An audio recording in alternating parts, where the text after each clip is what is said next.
Hello students, आज आपका topic है जैव विकास इवोल्यूशन। बहुत ही इंपॉर्टेंट चैप्टर है आपकी बोर्ड्स के लिए। ध्यान दीजिएगा। जैव विकास को पढ़ने के लिए सबसे इंपॉर्टेंट बात क्या है कि कुछ बच्चे जैव विकास को लर्न करने की कोशिश करते हैं। आपको उसे लर्न नहीं करना है, आपको उसे समझना है, उसको आपको रटना नहीं है। आप उसके कॉन्सेप्ट को क्लियर कीजिए कि वास्तव में जैव विकास क्या है। वो कोई ऐसी चीज नहीं जिसको आप याद करें बार बार। चलिए आप देखते हैं जैव विकास चैप्टर को। टॉपिक है बच्चों आज का जैव विकास इवोल्यूशन। देखिए बच्चों, नाम से क्लियर हो रहा है जैव विकास से जीवों का विकास। नाम से क्लियर हो रहा है जीवों का विकास। इसके पहले के चैप्टर जीवन व्युत्पत्ति में आपने जाना होगा कि जीवों का विकास धरती पर प्रोटीन से हुआ था। सबसे पहले धरती पर जो समुद्र थे, जो महासागर थे, उसमें प्रोटीन और न्यूक्लिक अम्ल ने मिलकर के वायरस का निर्माण किया था और वायरस से प्रोकैरियोटिक कोशिका जैसे जीवाणुओं का, नीले हरे शैवालों का विकास हुआ। इसके पश्चात यूकैरियोटिक कोशिकाओं जैसे अमीबा, पैरामीशियम, यूग्लिना का विकास हुआ। इसके बाद संघ पोरीफेरा, संघ सिलेंट्रेटा के एनिमल जैसे हाइड्रा, फिर प्लेटियलमेंथी जैसे बढ़ते गए एनिमल्स का विकास होता गया और आज वास्तव में जो आप हो, स्तनधारी वर्ग के जीव हो, उनका विकास हुआ। देखिए बच्चों, जैव विकास का मतलब क्या है? जीवों का विकास। इसका मीन्स क्या है बेटा? इसका मीन्स है जीवों का विकास। इसकी बहुत ही सिंपल डेफिनेशन में बताता हूं आपको। जीवों में होने वाला क्रमिक रूप परिवर्तन, जीवों में होने वाला क्रमिक रूप परिवर्तन जैव विकास कहलाता है। जीवों में होने वाला क्रमिक रूप परिवर्तन जैव विकास कहलाता है। सर आपने ये क्या लिख दिया? बेटा आप ध्यान दीजिएगा, हमने यहां पर क्या लिखा है? जैव विकास। जैव विकास का मतलब होता है जीवों का विकास और यहां डेफिनेशन मैंने क्या दी है आपको? जीवों में होने वाला क्रमिक रूप परिवर्तन जैव विकास कहलाता है। क्रमिक रूप परिवर्तन, क्रम से होने वाला परिवर्तन। अचानक अमीबा से स्तनधारी का विकास नहीं हुआ। अमीबा से विकास हुआ पोरीफेरा का, पोरीफेरा से विकास हुआ सिलेंट्रेटा का। ध्यान दीजिएगा, मैंने क्या बताया कि जैसे अमीबा था एक कोष की जीव, अमीबा से किसका विकास हुआ होगा? बहुकोष की पोरीफेरा का। पोरीफेरा जैसे साइकान, ठीक है, स्पंज का विकास हुआ। इनसे विकास हुआ किसका? Hydra, Coelenterata. इनसे विकास हुआ प्लेटियलमेंथीस जैसे टीनिया सोलियम, टीनिया। फिर ऐसे क्रम से विकास होते हुए केचुआ, एनिलिडा फाइलम। केचुए से विकास हुआ किसका? आर्थ्रोपोडा जैसे बिच्छू, आर्थ्रोपोडा संघ का। बिच्छू से विकास हुआ किसका? एकाइनोडर्मेटा संघ का जैसे तारा मछली, तारामीन। ऐसे विकास होता चला गया किसका? Non chordata, Balanoglossus. Non chordata से क्या हुए? फिर विकास हुआ कार्डेटा वर्ग में जैसे स्तनधारी वर्ग, मत्स्य वर्ग, उभयचर वर्ग, ठीक है ना, इनका विकास हुआ। ये सारे किसमें आते हैं? नॉन कार्डेटा में आते हैं। अमीबा, पोरीफेरा सब किसमें आते हैं? नॉन कार्डेटा में आते हैं। तो नॉन कार्डेटा का विकास हुआ, इसके पश्चात किसका विकास हुआ? कार्डेटा का विकास हुआ। तो आप देख पा रहे होंगे कि पहले नॉन कार्डेटा बना, बाद में कार्डेटा बना। क्रम से विकास हो रहा है। तो जीवों में होने वाला क्रमिक रूप परिवर्तन, ये वाली आप बात समझिएगा, कॉन्सेप्ट हमेशा काम आएगा आपके। जीवों में होने वाला क्रमिक रूप परिवर्तन क्या कहलाता है बेटा? जैव विकास कहलाता है। इसका दूसरा एग्जांपल देखिए आप। पहला एग्जांपल तो मैंने ये बताया, दूसरा एग्जांपल आप देखिए। जैसे मानव के विकास की बात करें हम, तो आप कहते हो कि मानव का विकास किससे हुआ? बंदरों से हुआ। किससे हुआ था? बंदरों से हुआ था। आप मानते हो ना? तो बंदर से विकास कैसे हुआ? अचानक तो बंदर से सीधे मानव नहीं बन गए ना, बंदर से मानव बनने में बहुत सारे क्रम बदले। इसीलिए क्या परिभाषा देते हैं हम? जीवों में होने वाला क्रमिक रूप परिवर्तन। ध्यान देना, बंदर भी दो प्रकार के थे। एक थे हमारे नई दुनिया के बंदर, नई दुनिया के बंदर, एक हमारे थे बेटा पुरानी दुनिया के बंदर। ठीक है, अब ये नई दुनिया मतलब अभी की नई दुनिया नहीं, जो दुनिया बनी थी, जो सृष्टि बनी थी, उसमें जो पहले जो मंकी आए वो नई दुनिया के बंदर। जब वो पुराने हो गए तो वो क्या कहलाए? पुरानी दुनिया के बंदर। तो पहले किसको मानेंगे? नई दुनिया के बंदर। और बाद में किसको मानेंगे? पुरानी दुनिया के बंदर। कुछ बच्चे समझ लेते हैं कि पुरानी मतलब पहले का, नई मतलब अब वाले। तो पुरानी मतलब जो वास्तविक बंदर जो थे वो क्या कहलाए? पुरानी दुनिया के बंदर। पुरानी दुनिया के बंदरों से विकास किसका हुआ? इनसे विकास हुआ आपका जो कपी मानव है, जो कपी हैं, कपी का विकास हुआ। कपी में जैसे चिंपैंजी, चिंपैंजी, गोरिल्ला, ये सब कपी हैं।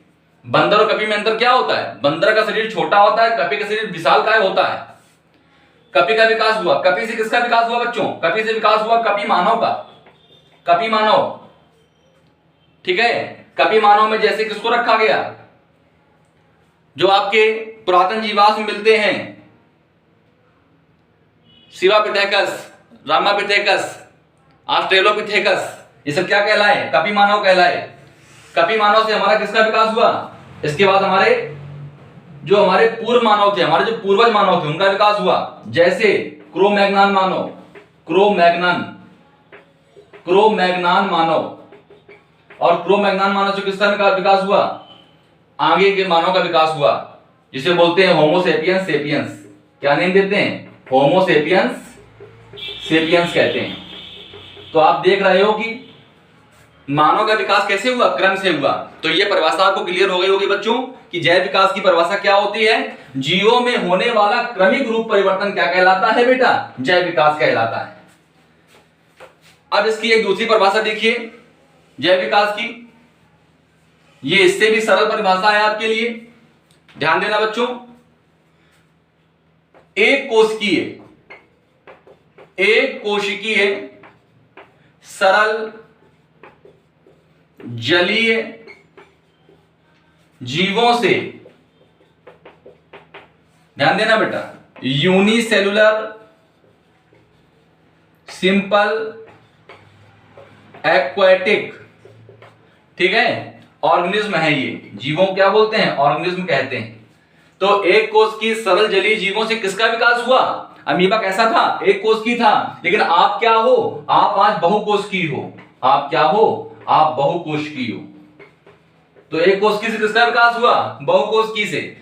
पहले के जीवों में अलग अलग अंग नहीं थे, ना फेफड़े थे, ना किडनी थी, ना त्वचा थी, ना कंकाल था। लेकिन आप अपने शरीर को देखें तो आपके शरीर में हर कार्य के लिए अलग अलग अंगों का निर्माण हो चुका है।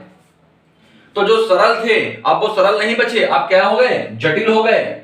आपकी बॉडी क्या है? अब जटिल है। और पहले जीवन कहां था? जल में था। अब जल से जीवन कहां आ गया? स्थल में आ गया। तो परिभाषा क्या बनती है? एक कोष की सरल जलीय जीवों से बहुकोष की जटिल स्थलीय जीवों के निर्माण की, जीवों के निर्माण की प्रक्रिया, निर्माण की प्रक्रिया क्या कहलाई बेटा? ये कहलाई जैव विकास। कितने बच्चों को समझ में आ गया? सभी बच्चों को समझ में आ गया होगा कि एक कोशिकीय सरल जलीय जीवों से बहुकोशिकीय जटिल और स्थलीय जीवों के निर्माण की प्रक्रिया सर क्या कहलाती है? जैव विकास कहलाती है, इवोल्यूशन कहते हैं। इतनी बात क्लियर हो गई होगी। यूनिसेलुलर सिंपल और एक्वाटिक ऑर्गेनिज्म से मल्टीसेलुलर कॉम्प्लेक्स और टेरेस्ट्रियल ऑर्गेनिज्म के फॉर्मेशन का प्रोसेस क्या कहलाया? इवोल्यूशन कहलाया।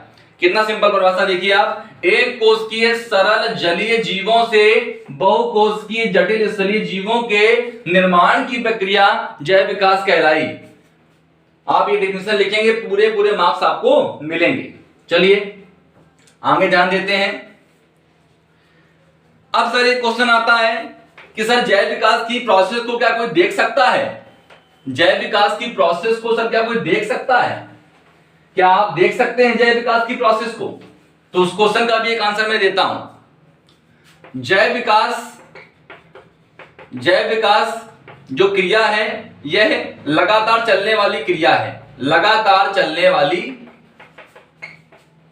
क्रिया है, या जैव विकास लगातार होता रहता है। अगर आप चाहें तो लिख सकते हैं कि जैव विकास रुकता नहीं है, जैव विकास लगातार होता है, ये बराबर कंटिन्यू रहता है।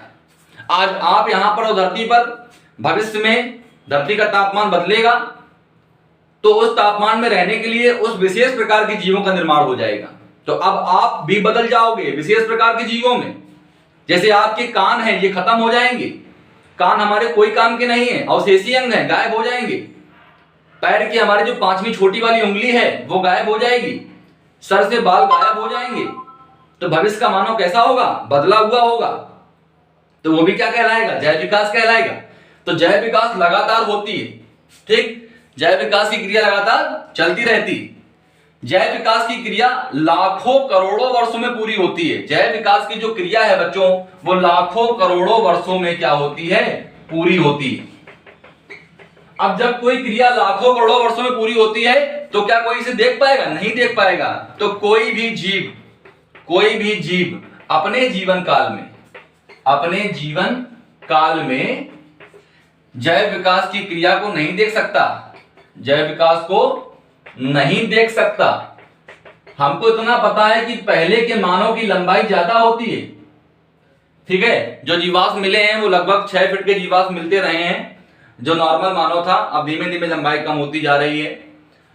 भविष्य में हमको पता है कि हमारे बाल गायब हो जाएंगे। क्या अब आपको पता है कि अभी किसी के बाल गायब हो गए? क्या किसी बच्चे के जन्म होते ही किसी बच्चे के बाल ना हो? ऐसा नहीं है। भविष्य में धीमे धीमे पीढ़ी दर पीढ़ी, कई सालों के पश्चात, लगभग कई शताब्दियों के पश्चात, 800 या 900 सालों के बाद आपके जो कान धीमे धीमे छोटे होते जाएंगे और एक समय पश्चात विलुप्त हो जाएंगे। तो जैव विकास की जो प्रक्रिया है वो लाखों करोड़ों वर्षों में पूरी होती है, ठीक है। इसीलिए कोई भी जीव अपने जीवन काल में जैव विकास को नहीं देख सकता। तो ये आपका आज का टॉपिक था कि सर जैव विकास क्या है। फिर समझ लीजिए, जीवों में होने वाला क्रमिक रूप परिवर्तन क्या कहलाता है? जैव विकास कहलाता है, पहली परिभाषा। दूसरी परिभाषा मैंने क्या बताई कि एक कोशिकीय सरल जलीय जीवों से बहुकोशिकीय जटिल स्थलीय जीवों के निर्माण की प्रक्रिया जैव विकास कहलाई। मिलते हैं आपसे अगले वीडियो में, और इस टॉपिक को आप अच्छे से क्लियर कीजिएगा और इसके नोट्स आपको प्रोवाइड कराए जाएंगे।